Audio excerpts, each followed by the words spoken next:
Derek Lancaster, what was your favourite memories of playing for Fleetwood Town? Gosh, there were so many. I signed for Fleetwood after having 5 seasons at Morecambe in 1973. I signed, and the only reason I signed for Fleetwood was because of Tommy White, who was the manager at the time. Tommy was an inspirational manager. He'd been an ex-player himself, obviously, so it resonated with a lot of us. So yeah, the memories of Fleetwood were, it's the same ground now, but you could never believe how it would end up as it is now. Quite amazing. But with a good season or two, at that time Wigan Athletic, Macclesfield, Boston, Altrincham, were all in the Premier League, Northern Premier League, and we more than held our own with them. In fact, we beat Wigan Athletic down here in front of about 3,000 spectators on a Tuesday night, and Tommy was player manager, and he led by example, you know. And if anything, that's the one game in my 2 seasons I had. That's the game that really stands out in my memory, you know. So you obviously played in the 70s, and obviously playing Wigan was a big thing back then. And obviously, fast forward 40 years, and that's sort of a regular occurrence, isn't it? How much is that testament of how far the club has come? Well, it is, you know. I mean, with all due respect to Fleetwood, you know, it was one of the poorer clubs of the Northwest. You know, you've got your Morecambes, your Skelmersdales, obviously Wigan, Lancaster City, Netherfield.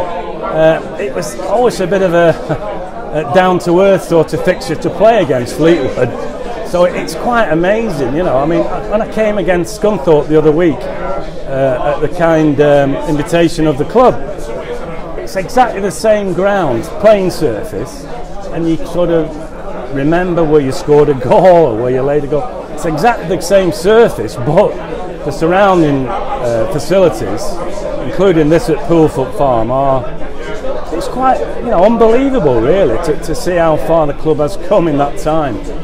I would never ever have imagined it in the 70s that this would be how Fleetwood Town would end up, and it's a credit to everybody that's involved with it, and I think the community must be very, very proud of it.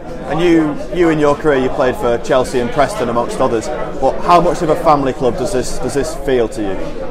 Yeah, I started off at Chelsea as an apprentice and then full-time pro, but like a lot of the lads in the youth team of those days, you didn't quite make it, so you dropped into the non-league circuit, you know.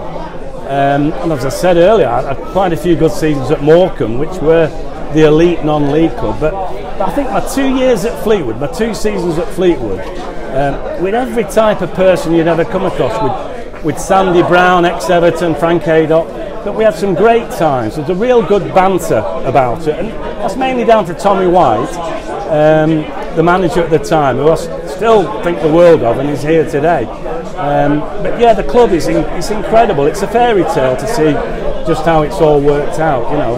And it always was one of the first results I looked for, Fleetwood, even when I left, and it still is to this day. And I'm personally also very proud to see just how the club has evolved, and to see a lot of the old players here today. I can't name them all, there's so many, but yeah, we all feel the same. We're very, very proud of our connection, both current and past, to Fleetwood football.